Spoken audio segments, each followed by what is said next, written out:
시작! 주님께 맡깁시다. 사랑하는 성도는 우리 모두 주님께 맡길 수 있기를 간절히 바랍니다. 그래서 참된 힘을 얻을 수 있는 그런 귀한 시간 될 수 있기를 간절히 축원합니다. 아멘. 제가 얼마 전에 그 미국 생활의 해프닝에 대해서 여러 가지 이야기를 들었습니다. 어떤 그 한국에 있는 사람들이 미국으로 관광을 왔습니다. 한 팀이 왔어요. 그래서 처음으로 이제 미국을 구경하다가 배가 고파서 맥도날드에 들어갔습니다. 맥도날드에 딱 들어갔는데 그 팀 중에 영어를 조금 잘하는, 그래서 굉장히 잘난 척하는 분이 계셨어요. 그러니까 이분이 야, 내가 오더를 하겠다, 나만 믿어라. 그래서 알았다고 가서 주문하라고 그랬습니다. 그래서 이분이 터벅터벅 가서 카운터에 가서 주문을 하는 거예요. 햄버거 몇 개, 프렌치 프라이 몇 개, 그리고 음료수 몇 개 다 시켰습니다. 다 시켰더니 그 점원이 물어보는 거예요. For here to go. 그러니까 이분이 대답했습니다. 오케이. 그리고 돌아온 거예요. 자기 동료들에게. 그래서 동료들에게 얘기합니다. 야, 4명은 여기 남고 2명은 나가. For here to go. 그렇게 얘기했어요. 그 다음에 어떤 분이 식당에 갔습니다. 네, 그분이 식당에 가서 식사를 하고 계셨대요. 그래서 딱 주문을 하는데 웨이터가 와서 주문을 받는데 열심히 메인 메뉴를 다 시켰습니다. 그래서 메인 메뉴를 다 받았어요, 웨이터가. 그 다음에 마지막으로 웨이터가 물어봤대요. Soup or salad? 뭐죠? 스프를 드시겠습니까? 샐러드를 드시겠습니까? 그러니까 이분이 이렇게 대답했습니다. 슈퍼 샐러드. 그랬더니 웨이터가 알았다고 오케이 하고 갔습니다. 그래서 나중에 음식을 가져오는데 세스테아 같은 그 그릇에다가 이만큼 샐러드를 담아가지고 가져왔습니다. 슈퍼 샐러드. 그걸 받았어요. 그리고 지금은 안 그런데 옛날에는 코스트코에 가면 그 물건을 위 선반에서 이렇게 꺼낼 때가 있었대요. 그래서 옛날에 어떤 분이 이제 코스트코에 갔습니다.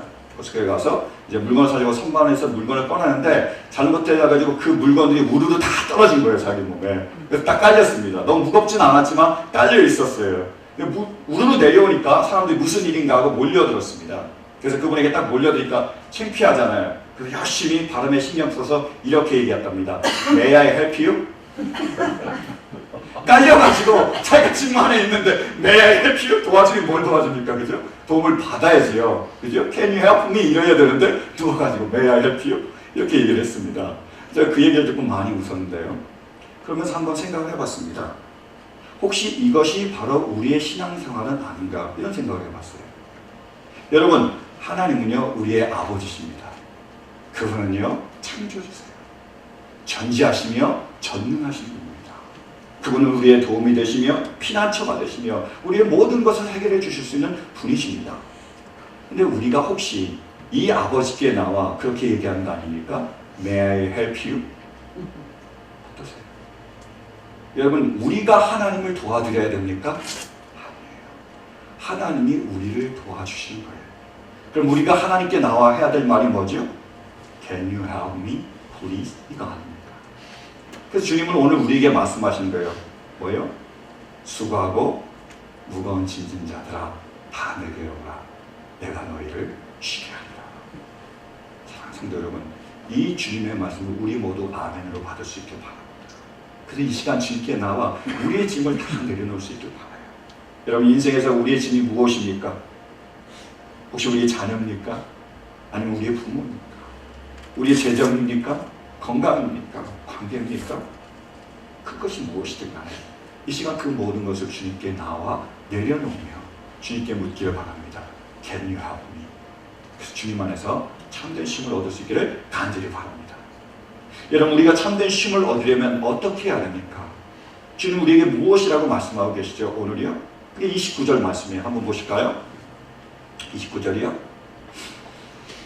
시작. 나는 마음이 온유하고 겸손하니 내 멍에를 메고 나한테 배워라. 그리하면 너희는 마음의 쉼을 얻을 것이다. 아멘. 우리가 마음의 쉼을 얻으려면 어떻게 해야 된다고요? 주님의 멍에를 메야 된대요.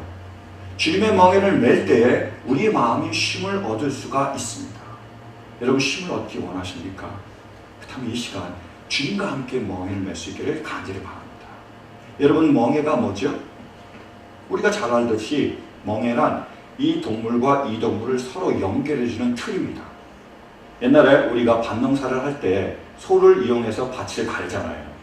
근데 밭이 너무 크거나 아니면 짐이 무겁거나 그럴 때 한 소로 모자랄 때 다른 소를 연결합니다. 그러니까 이소하고 이소를 뭐요? 틀 같은 걸로 연결해요. 그것이 바로 멍에입니다.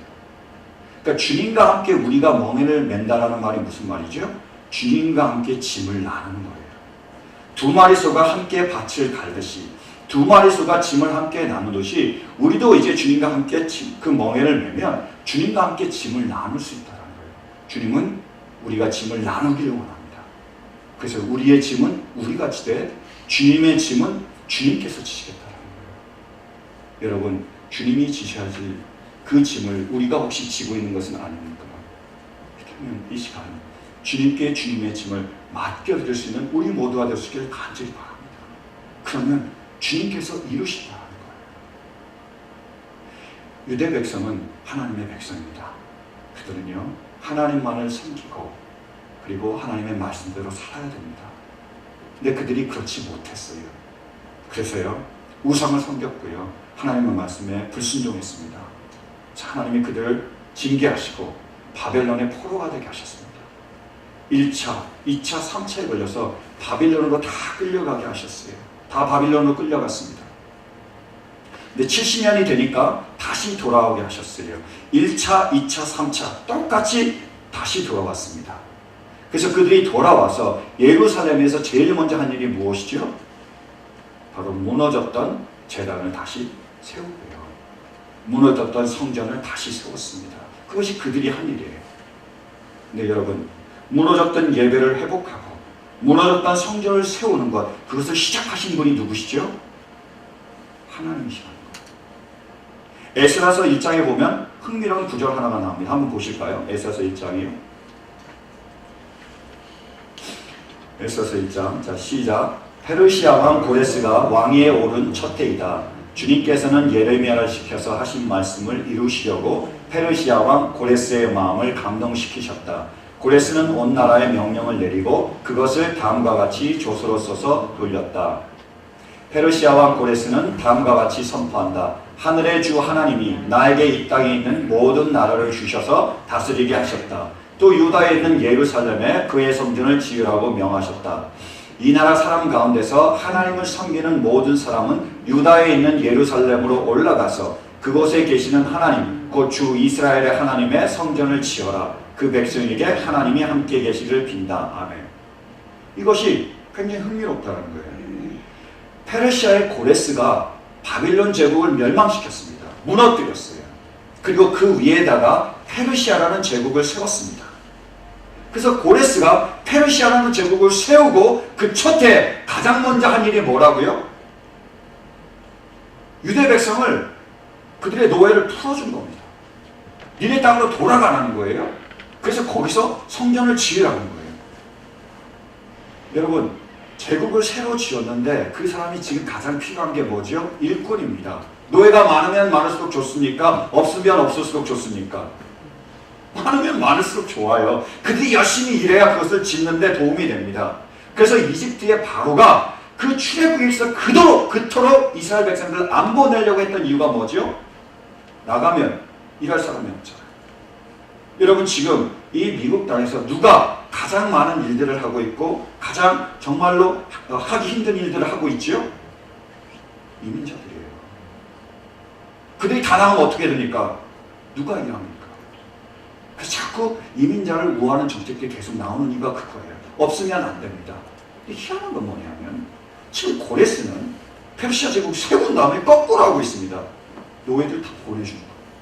이래 땅으로 돌아가라는 거예요. 그래서 역사학자들은 이유를 설명을 못합니다. 이유가 없는 거예요. 이성적으로도 이해가 안 되고요. 아무런 자료를 찾을 수가 없습니다. 설명이 안 돼요. 그런데 주님은 우리에게 설명해 주고 계십니다. 왜 고레스가 유대 백성들을 돌아가게 했습니까? 이유는요, 1장에 나왔잖아요. 다시 한번 보실까요? 1장 말씀이에요. 자, 시작. 페르시아 왕 고레스가 왕위에 오른 첫 해이다. 주님께서는 예레미야를 시켜서 하신 말씀을 이루시려고 페르시아 왕 고레스의 마음을 감동시켰다. 아멘. 이것입니다. 하나님께서 그분의 하신 말씀, 그 약속을 지키기 위하여 고레스의 마음을 감동시킨 거예요. 그러니까 고레스가 보내준 겁니다. 그들이 와서 예루살렘을 그리고 성전을 재건하게 된 겁니다. 그 일을 시작하신 분이 누구시라고요? 하나님이십니다. 그러면 그 일을 이끌어가서 성전을 계속 짓게 하신 분이 누구시죠? 또한 하나님이세요. 스룹바벨과 예수아가 유대 백성들을 데리고 와서 그들 하에서 영도에서 성전을 짓기 시작했습니다. 근데 반대하는 사람들이 있었어요. 꼭 눈에 가시 같은 사람들이 있었습니다. 그들이 와서요, 우리도 같이 성전을 짓겠다 그랬어요. 안 된다고 그랬습니다. 그랬더니 열받아서인지 방해하기 시작했어요. 못 짓겠습니다. 그리고 페르시아 왕에게 상소를 보냈어요. 페르시아 왕이시여, 지금 유대 백성들이 이상한 짓을 하고 있습니다. 이들이 반역을 꿈꾸고 있습니다. 이 성전을 다 짓고 나면 그들이 당신 앞에 반역할 것이고 당신에게 조공도 바치지 않을 것이고 그래서 당신의 적대국이 될 것입니다 라고 조서를 보냈어요. 그래서 페르시아 왕이 그걸 받고 거꾸로 조서를 다시 보내줬습니다. 못 짓게 하라는 거예요. 그러니까 중단이 됐습니다. 몇 년 동안이요? 16년 동안이요. 못 진 거예요. 멈췄습니다. 하다가 만 거예요. 뼈대만 남아있습니다. 근데 하나님께서 다시 학개와 스가랴라는 하나님의 선지자들을 세우십니다. 그들에게 예언하며 선포하며 하나님의 말씀을 전하겠습니다. 다시 지으라는 거예요. 성전을 재건하라는 겁니다. 그래서 다시 감동을 받았어요. 사람들이. 그래서 다시 또 열심히 다시 짓기 시작했습니다. 또 대적자가 나타났어요. 다른 사람이 또 이제 대적자가 된 거예요. 그래서 똑같이 또 상소를 보냅니다. 이번엔 다리오 왕이 그 조서를 받았습니다. 그리고 희한한 일이 일어나는 거예요. 한번 말씀 보실까요? 에스라 6장이요. 자, 시작. 이에 다리수 왕이 명령을 내려 바빌론에서 옛 귀중본들을 두는 서고들을 조사하도록 하였다. 메대 지방 앙메다 궁에서 두루마리가 하나 발견되었는데 거기에는 다음과 같이 적혀있다. 고레스 왕 1년에 왕께서 예루살렘에 있는 성전에 관하여 칙령을 내리시다. 희생제사를 드리던 바로 그곳에 성전을 다시 세워라. 기초를 튼튼히 다지고 성전의 높이와 너비는 각각 60자가 되게 하고 벽은 돌 3겹에 나무 1겹씩 쌓아라. 비용은 국고에서 대주어라. 이 대적하는 사람들이 성전을 못 짓게 해달라고 상소를 보냈습니다. 근데 그 상소를 다리오 왕이 받았어요. 그래서 내린 조서가 뭐죠? 다시 짓게 하라는 거예요. 허가가 내려왔습니다. 뿐만 아니라 그 비용은 어디서 되라고요? 페르시아에서 되라는 거예요. 이 조서가 내려가니까 그 다음 어떤 일이 벌어진지 아십니까? 못하도록 대적하는 사람이 다리오 왕의 조서를 받으니까 벌벌 떨어가지고 그 진행이 빨리 되도록, 공사가 빨리 되도록 도와줬습니다. 신속하게 도와준 거예요. 어떤 일이 벌어졌죠? 어떻게 이런 일이 벌어졌습니까? 이를 이끄신 분이 누구시라고요? 하나님이세요. 박치를 못하는 겁니다. 그리고 그 일을 이루신 분이 누구십니까? 완성시키신 분이 누구시죠? 하나님이십니다. 말씀 보실까요? 예레미야 25장이요. 자, 시작. 이 땅은 깡그리 끔찍한 태화가 되고 이 땅에 살던 민족은 70년 동안 바빌로니아 왕을 섬길 것이다. 이렇게 70년이란 기한이 다 차면 내가 바빌로니아 왕과 그 민족과 바빌로니아 땅의 죄를 벌하며 그곳을 영원한 황무지로 만들어 버리겠다. 나 주의 말이다. 아멘. 포로로 끌려가는 2차 포로로 끌려가는 예레미야를 통해서 하나님의 하신 말씀이 뭐라고요? 너희가 몇 년 동안이요? 70년 동안 바빌론의 포로가 될 것이고 70년이 차면 내가 바빌론을 멸망시키고 무너뜨려서 다시요 돌아오게 하시겠다고 말씀하셨습니다. 예루살렘 성전이 바빌로니아에 의해서 느부갓네살 왕에 의해서 완전히 회파가 됐습니다. 돌 위에 돌 하나도 남지 않았어요. 그때가 몇 년이냐? 기원전 586년입니다. 그런데 고레스 왕의 명령을 받아 유다 백성들이 오기 시작했습니다. 그게 538년이에요. 그래서 그들이 계속 성전을 짓기 시작했습니다. 그러다 성전이 멈춰졌어요. 중단됐습니다. 대적하는 사람들 때문에요. 그래서 몇 년 동안 쉬었다고요? 16년이요. 그리고 나서 나중에 다시 다리오 왕이 조서를 보내서 신속하게 그 공사가 20년에 마쳤습니다. 그래서 성전이 지어진 때가 다시 재건된 때가 언제인지 아십니까? 586년에서 70을 빼면 얼마죠?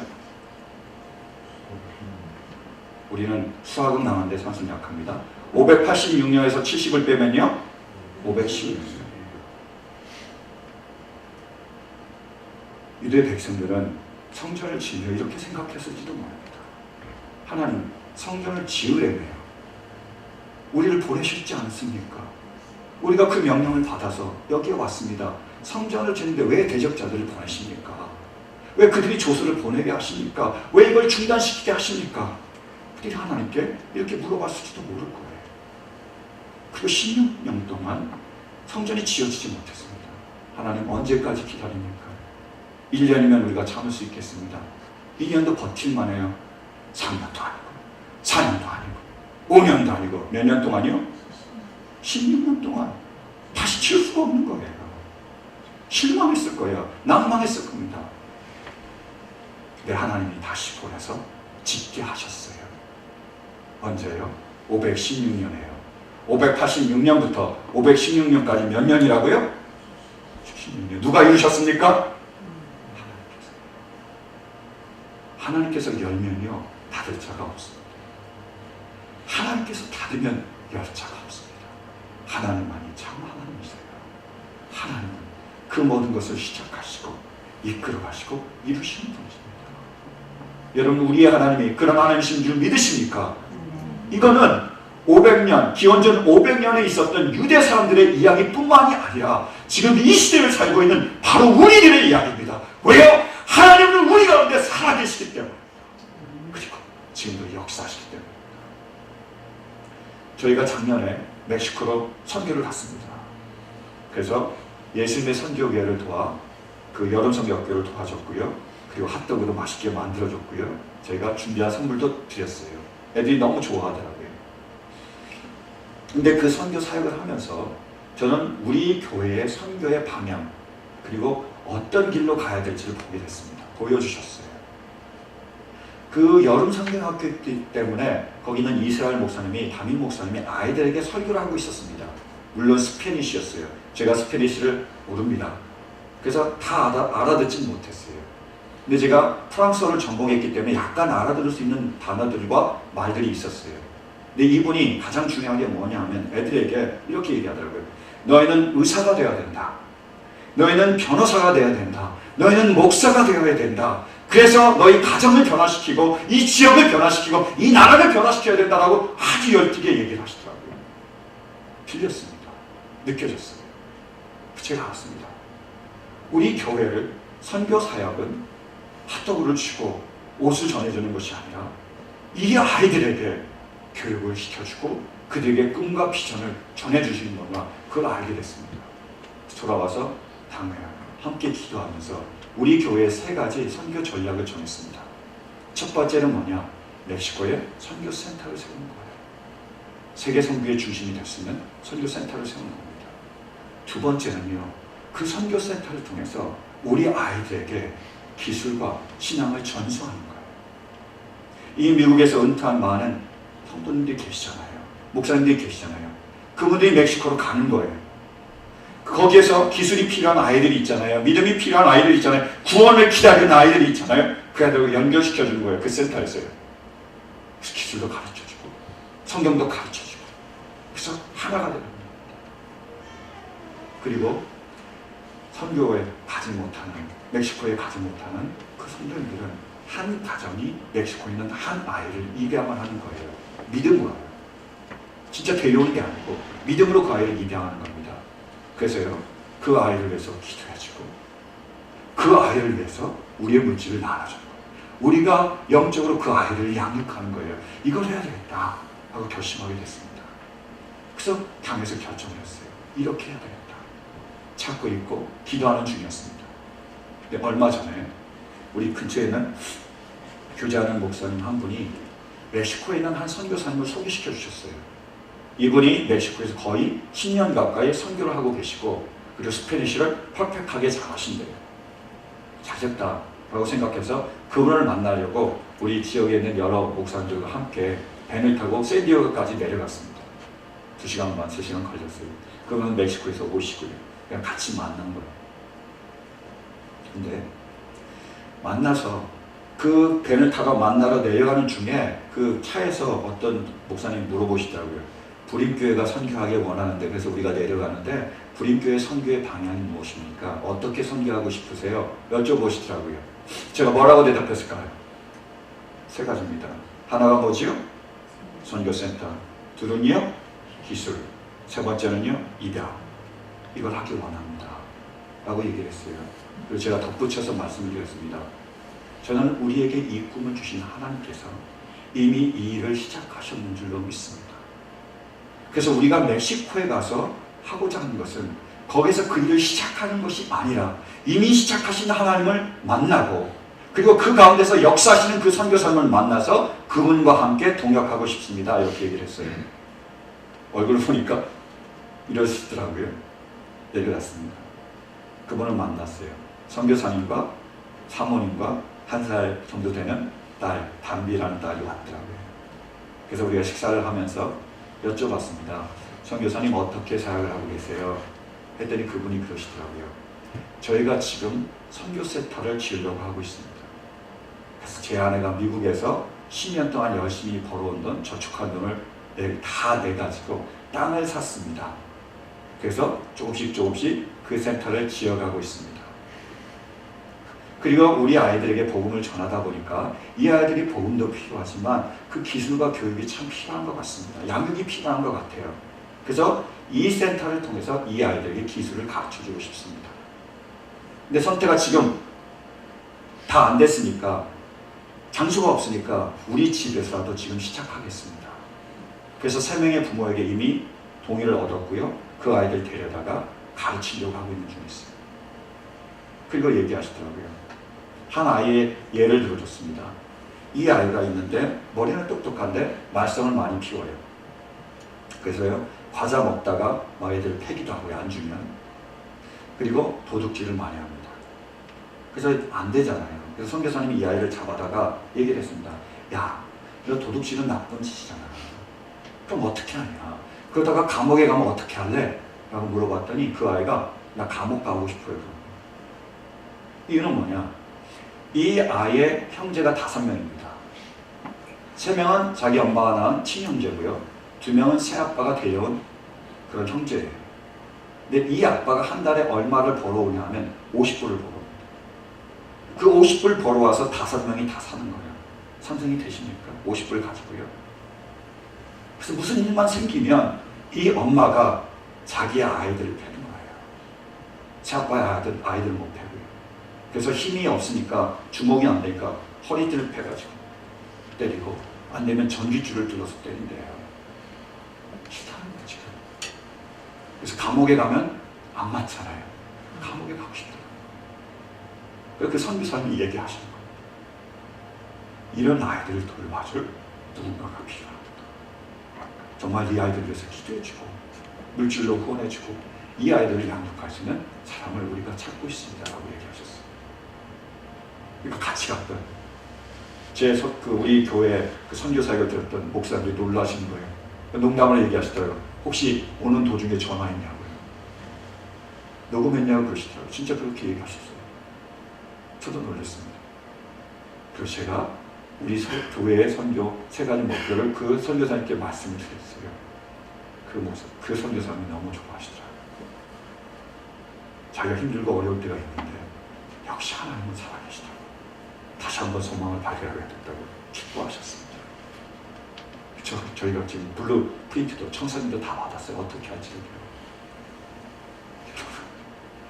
하나님은 살아계십니다. 그리고 지금 우리 가운데서 이미 역사하고 계시고 그것을 하나하나 이루어가고 계십니다. 그것은요, 주님이 하신 일이에요. 주님께 맡길 수 있게 되길 간절히 바랍니다. 여러분, 마태복음 6장 27절은 말합니다. 너희 중에 누가 염려함으로 그 길을 한 자나 더 할 수 있게. 여러분, 우리가 염려한다고 우리 길을 한 자 더 잘하게 할 수 있습니까? 여러분, 우리가 염려한다고 우리의 수명을 하루 더 늘릴 수 있습니까? 여러분, 우리가 아무리 염려한다고 우리가 이 세계의 경제를 바꿀 수 있습니까? 여러분, 그렇게 열심히 노력하고 애쓰는데 우리가 이민 정책을 바꿀 수 있나요? 여러분, 우리의 노력으로 우리가 우리 자녀를 바꿀 수 있습니까? 우리의 남편과 아내를, 옆에 있는 사람을 바꾸실 수 있겠어요? 하실 수 있습니까? 우리의 아버지를, 우리의 어머니를, 남편과 아내를 바꾸실 수 있어요? 자녀를 바꾸실 수 있습니까? 없습니다. 그 모든 것을 하시는 분은 누구시죠? 하나님이십니다. 주님이세요. 이것은 누구의 짐입니까? 우리의 짐이 아니라 주님의 짐. 그래서 우리 모두 이 짐을 주님께 내어 맡길 수 있게 되도록 하죠. 우리의 자녀를요, 주님께 맡기세요. 우리의 남편을요, 주님께 맡기세요. 우리의 아내를요, 주님께 맡기세요. 우리의 제자를요, 주님께 맡기세요. 우리의 모든 문제를 주님께 맡길 수 있게 바랍니다. 왜요? 그분이 우리의 주님이시고 이것이 주님의 짐입니다. 우리가 이 모든 짐을 정말로 믿음으로 주님께 맡길 수 있게 될 때 우리는 주님 안에서 참된 쉼을 얻을 수 있을 줄로 믿습니다. 마지막으로 제 얘기하고 마치기 원하는데요. 제가 대학원 다닐 때입니다. 제가 크리스천 포메이션이라는 과목을 들었어요. 그때 저희 교수님이 이런 숙제를 냈습니다. 여러분, 아무도 없는 곳에 가서 1시간 동안 하나님과만의 시간을 가지십시오. 그래서 그분이 하시는 음성을 듣고 그것을 적어서 리포트로 내라는 거예요. 그래서 제가 아무도 없는 곳이 어딘가 찾아봤더니 없더라고요.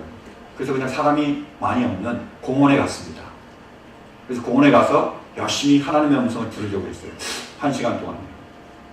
근데 시간을 보니까 1시간은 다 돼가는데 하나님의 음성이 안 들려요. 어떡합니까? 이거 리포트를 내야 되는데 거짓말 써서 낼 수도 없고 고민하고 있었어요. 그래서 멍하니 있는데 어떤 엄마와 한 4살 정도 되는 딸이 오더라고요. 그래서 오더니 엄마가 그 딸아이를 그네에 태웠습니다. 그래서 태워준 거예요. 그래서 엄마가 뒤에서 딱 밀면 아이가 쫙 올라갔다가 조금 있으면 싹 내려오고, 엄마가 쫙 밀면 싹 올라갔다가 딱 내려오고, 제가 하나님의 음성은 안 듣고 그것만 보고 있었습니다. 멍하니. 그러다가요, 제가 하나님의 음성은 듣지는 못했는데 보이지 않는 하나님을 보았습니다. 여러분, 이 아이가 쫙 올라갔어요. 어떻게 올라갔을까요? 엄마가 밀어주니까요. 다시 내려왔습니다. 또 쫙 올라갔습니다. 어떻게 올라갔죠? 엄마가 밀어주니까요. 아이 눈에 엄마가 보입니까? 돌아보지 않으면 안 보여요. 엄마가 계셨습니까? 계셨습니다. 안 보이는데 계셨다. 여러분, 때로는요, 우리가 쫙 올라갈 때가 있습니다. 우리가 올라간 이유가 뭐죠? 우리가 잘나서요? 우리가 똑똑해서요? 우리의 능력이 대단해서요? 아닙니다. 올라가게 한 이유가 뭐지요? 하게 하신 분이 누구십니까? 하나님이세요. 자만하거나 경험할 필요가 없습니다. 때로는 우리가 내려갈 때가 있습니다. 힘들 때가 있고요. 어려울 때가 있어요. 걱정할 필요가 없습니다. 왜요? 뒤에 하나님 계시잖아요. 내려가면 어떻게 하실까요? 밀어주세요. 다시 올라가는 겁니다. 여러분, 제가 여러분께 묻습니다. 우리에게 주시는 분은 누구십니까? 주시는 분은 누구시죠? 가져가는 분은 누구십니까? 누구시죠? 우리에게 복을 주시는 분은 누구십니까? 그럼 우리에게 화를 주시는 분은 누구시죠? 하나님이십니다. 모든 것에 주관자는 누구십니까? 하나님이십니다. 그 하나님께서 말씀하십니다. 8장, 로마서 8장 28절이 뭐죠? 사랑하는 형제들아, 뭐예요? 하나님이 뭐라고요? 모든 것을, 하나님을 사랑하는 자, 그 뜻대로 부르심을 입은 자들에게는 어떻게 하시겠다고요? 모든 것이 합력하여 선을 이루시겠다고요. 때로는 우리가 올라갈 때가 있지만, 때로는 우리가 내려갈 때가 있지만, 올라갈 때가 있지만, 내려갈 때가 있지만, 이 모든 것을 통해서 무엇을 이루시겠다고요? 선한 일을 이루시겠다. 하나님이 시작하신 그 선한, 이끌어가시는 선한 일, 그 일을 이루시겠다고 아버지께서 말씀하고 계십니다. 사랑하는 성도 여러분, 우리가 왜 오늘 이 자리에 나와 계십니까? 여러분, 이 귀한 시간을 내셔서 이 자리에 나오신 이유가 무엇입니까? 그냥 왔다가 사람 얼굴 보고 돌아가시겠습니까? 아니면 보이지 않는 그 하나님을 만나시고 그분의 약속을 붙잡고 돌아가시겠습니까? 하나님을 만나시게 되길 바랍니다. 그리고 우리의 인생이라는 그 그네를 이제 아버지께 맡길 수 있게 되길 바랍니다. 그래서 우리가 그네를 타는 거예요. 올라갔다가 내려갔다가 올라갔다가 내려갔다가. 얼마나 재밌습니까? 바다도방에 올라갈 필요가 없습니다. 얼마나 올라가시겠어요? 여러분, 내려간다고 낙담할 필요가 없습니다. 왜요? 다시 올라갈 거예요. 그것이 아버지의 뜻이기 때문에. 사랑하는 성도 여러분, 간절히 원하는 것은 이 시간 그 보이지 않는 하나님을 만날 수 있는 우리 모두가 될 수 있기를 간절히 바랍니다. 그리고 그분의 그 약속을 아멘으로 받으시기 바랍니다. 오늘 이 본문 말씀이 주가하고 무거운 짐진 자들아 다 내게로 오라 하시는 말씀, 우리 모두에게 주시는 나의 말씀이 될 수 있기를 간절히 바랍니다. 그래서 주님 앞에 우리의 모든 짐을 내어놓음으로 우리의 인생이 괴로움이 아니라 즐거움이 될 수 있기를 축원합니다. 우리의 인생이 이제 더 이상 짐이 아니라 쉼이 될 수 있기를 간절히 바랍니다.